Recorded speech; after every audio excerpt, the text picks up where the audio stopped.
Hello guys! Ayan, departure na po ng hubby ko. Need na niya bumalik uli sa Alabama. Actually, pang-apat na biyahe na niya yan dito sa atin sa Pilipinas. Yung pang-apat na yan yung sinurprise ako ng darling ko. Pero, ganun pala yun, no? Pagka yung dumating ang asawa mo na wala kang kaalam-alam. Sabi ko nga sa kanya, let me know when you come back again here in Manila. Don't keep surprise at me because I'm gonna be yung ma-heart attack ba ako, ganun. So, I'm sad kasi LDR na naman kaming dalawa. Pero guys, dumating siya last August 28. Paano malayo lalakarin mo? Tapos ngayon, pabalik na siya ng Amerika, October 9 Akit ka. ngayon. So, because he need to vote in America dahil botohan na. Pero syempre kay Trump kami. We'll vote Trump. Trump po ba kayo? Liam, bigay mo nga itong tungkod ni... Hindi. Talagang maka-Trump naman ang karamihan eh. Alam naman natin yun. So, boboto lang siya sa Amerika. Then, after vote, he need to come back na.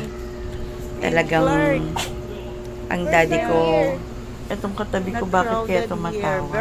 Why? Bakit tumatawa ka na? Meme.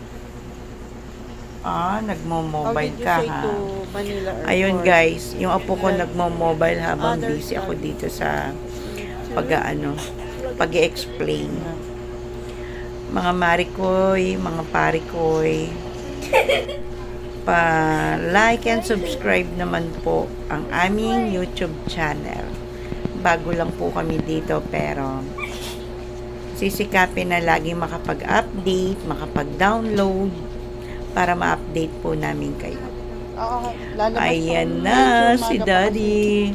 Nasa entrance na po siya. Papasok na ng mismo sa loob ng Clark. Very nice sa Clark Airport. Oh, look. Very wide, very clean. Not crowded than to Manila. But for sure, soon will be crowded too. Ang Clark kasi hindi pa lahat ng airline available na bumaba dyan, maghatid ng pasahero. So, ayan, gabi na. Hindi na namin siya hinintay pa lumipad ang airplane. Kami na yung uuwi dahil masyado nang madilim at alam mo naman sa province, guys, madilim ang aming dadaanan. Dadaan kami sa New Clark City. Sa likod. Wow. Very wide ang parking lot ng Clark.